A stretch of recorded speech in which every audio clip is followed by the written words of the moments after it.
नमस्कार, मैं जूली तिवारी। हर समय आपके साथ न्यूज चैनल में आप सभी का स्वागत है। तो चलिए नजर डालते हैं आज के कुछ मुख्य समाचारों पर।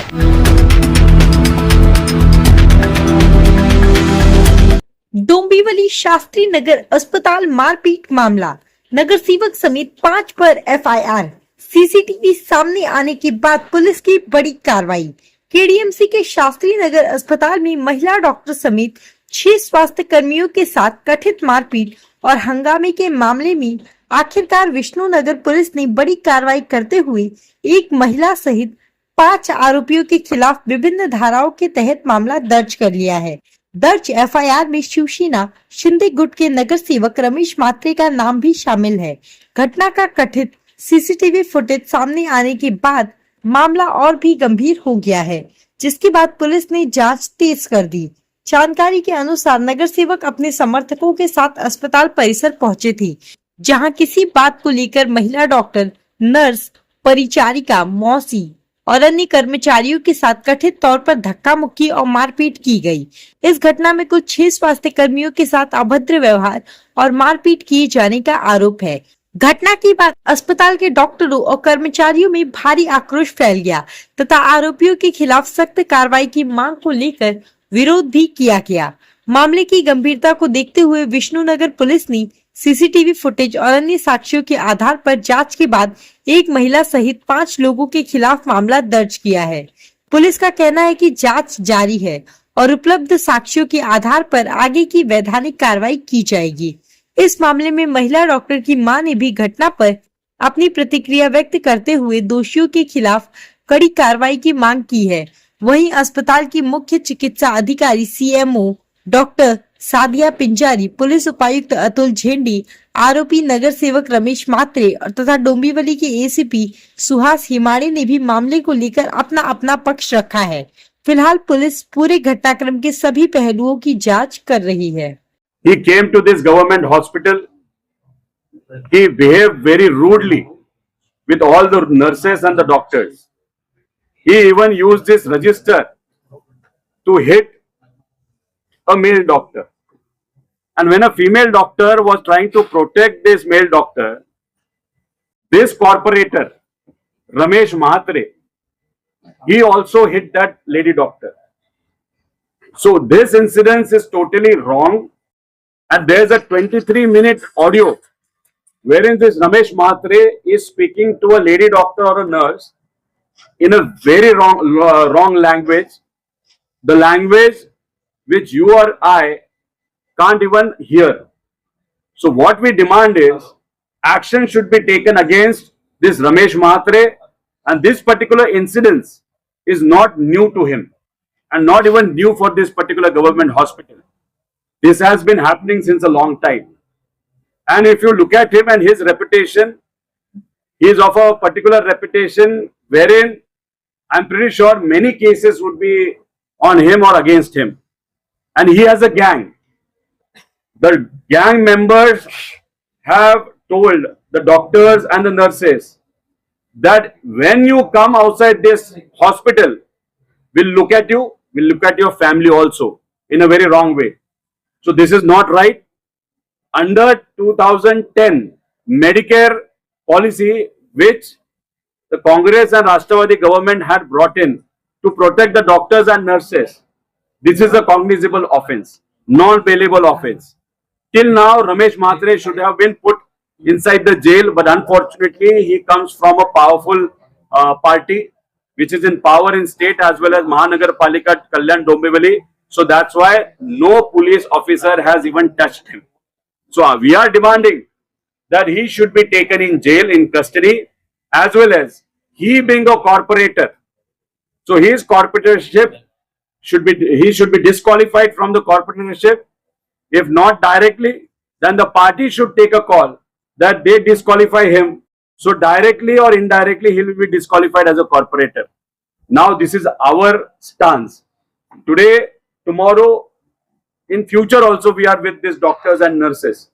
But what we have decided, Indian Medical Association, Adhyaksha is also here, President is here, Mr. Raut is here, and all other people are also here. They have taken a call that today evening they will meet by tomorrow, they will keep Thane Band, and maybe if no action is taken even tomorrow, whole of Maharashtra would be closed for against this particular incident which has happened. So tomorrow, by today night, if this person is not taken in custody, so tomorrow we are with the doctors, we are with the nurses, we'll come here and we'll do a big andolan in support of all the staff. मैं Shastri Nagar hospital में, वहाँ पे मेरी बेटी doctor Srishti Baviskar on duty doctor थी और उसके साथ डॉक्टर वैभव सालून थे, वो आरएमओ की पोस्ट पे है, जो भी काम पे थे।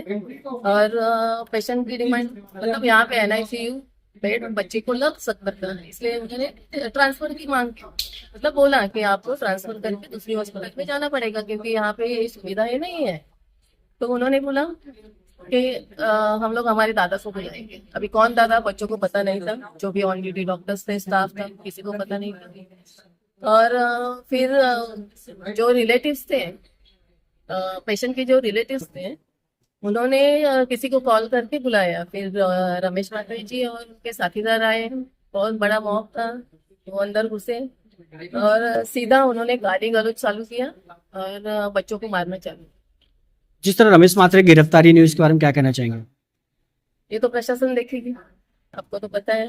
हम लोग अभी पुलिस स्टेशन जाके इंक्वायरी करेंगे, क्यों नहीं अभी तक उनको गिरफ्तारी क्यों नहीं हुई है। आपकी लड़की जो डॉक्टर थी, उन्होंने अभी क्या डिसीजन लिया है? क्योंकि अब कुछ डॉक्टर यहाँ पर ऑब्वियसली कोई भी सोचेगा ना, हर एक को अपनी जान प्यारी होती है, कैसे सोचेंगे?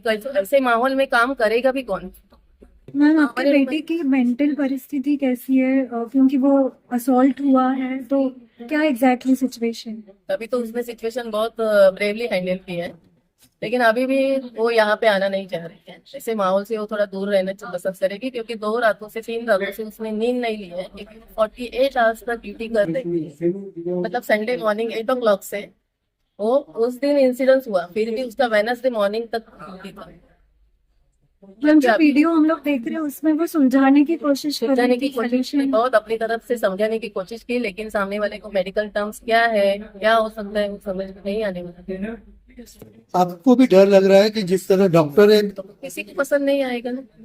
तो हम लोग डर के माहौल में ही अभी जी रहे हैं। मी doctor Sadia Pinjari, CMO Shastrinagar hospital. आपणास हे सांगू इच्छितो की काल संध्याकाळी अराउंड 8 वाजता पेशंट प्रियांका उदमले, वय 33 इयर्स, राहणारी Kopar road, Aishwarya hotel, 2nd floor, काम श्री R05 डोंबिवली वेस्टची होती। तर मला जेव्हा कॉल आला त्यावेळेस मला ऑन ड्युटी RMOनी आणि डॉक्टरांची, गायनेकोलॉजिस्ट डॉक्टर सृष्टींची पण माझं बोलणं झालेलं। तर त्यांनी असं सांगितलं की ही पेशंट आहे, त्यांना जी पहिल्या खेपेची पेशंट आहे आणि त्यांच्या सोनोग्राफीमध्ये बाळाला रक्तस्राव मेंदूला पोचत नाहीये असं आहे आणि बाळाच्या गळ्यात 2 नाळ आहेत। तर ह्या बच्चूला NICU लागू शकतं। तर त्याच्यासाठी आम्ही आमच्या NICU मध्ये विचारणा केली तर NICU अवेलेबल नव्हतं। तर मग आम्ही गोवंडीला, मी सांगितलेलं की मग गोवंडीला विचारा, आणि जर ते पण नसेल तर मग आम्ही त्यांना सायनला जायला सांगितलं, असं त्यांनी सांगितलं। म्हटलं ठीक आहे, पण हा कॉल चालू असतानाच तिचा म्हणजे कॉल पडला आणि खूप आवाज येत होता, पण त्याच्यानंतर मला कळलं नाही। मग मी ऑन ड्युटी इंचार्ज ज्या होत्या आमच्या, त्यांना सांगितलं मला गाडी पाठवा, मी येते, काय झालंय ते बघूया। पण जेव्हा मी आले तोपर्यंत तिथे फक्त पेशंट आणि नातेवाईक होते। मी त्यांच्याशी बोलले, त्यांना थोडंसं कन्व्हिन्स केलं की बाबा तुमच्या पेशंटसाठी आम्ही मोबिलाइज करतो जिथे पण आहे। तर मग मी आमचे जे सिस्टर हॉस्पिटल वसंत व्हॅलीचं आहे तिथे त्या इंचार्ज CMOना कॉल केला, तर त्यांनी गायनेकोलॉजिस्टशी डिस्कस करून पेशंटचे सगळे डिटेल्स घेऊन आम्ही पेशंट तिथे शिफ्ट करण्याचं डिसिजन घेतलं। मी इथे सगळे पेशंटचे ब्लड वगैरे रिपोर्ट्स करायला सांगितले, ब्लड बुक पण केलं, कारण तिकडे कल्याणला ब्लड बुक करणं शक्य नव्हतं, कारण त्यांच्याकडे तो ब्लड ग्रुप नव्हता, अर्पण ब्लड बँक। आणि मग आम्ही तिथून त्या NICU जे आहे ते काय एस कल्याण, राईट, एस कल्याण हॉस्पिटलच्या इंचार्जशी बोलणं झालेलं होतं, तिथे शिफ्ट लागलं तर करायचंय म्हणून ते रिझर्व पण केलेलं बेड। आणि मग इथून पेशंट आम्ही अराउंड 10:30 पावणे 11 पर्यंत पेशंटला शिफ्ट केलं। तिथे नंतर मग सीझर झालंय। बच्चू म्हणजे माझे पिडियाट्रिशियन इथून गेलेले, कारण तिथे पिडियाट्रिशियन बोलले इथून आहेत, तर मग आम्ही पाठवून दिलेलं। तर बच्चूला सीझर कडून काढण्यात आले आणि त्यावेळेस बाळाच्या गळ्यात 3 नाळ होत्या आणि थोडंसं डिस्ट्रेस आहे म्हणून अंडर ऑब्झर्वेशन आम्ही बच्चूला NICU मध्ये शिफ्ट केलंय. पण याच दरम्यान डॉक्टरांना आणि कर्मचाऱ्यांना मारहाण झाल्यामुळे काही कर्मचाऱ्यांनी आता काम बंद केलंय. कोणाला मारहाण झाली आहे?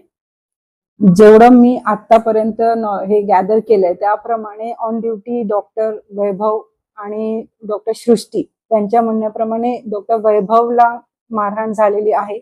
पण राईट नाव माझ्या हातात अजूनही काही कम्प्लीट हे नाहीये तर मी त्याच्यावरती कमेंट आत्ता तर नाही करू शकत.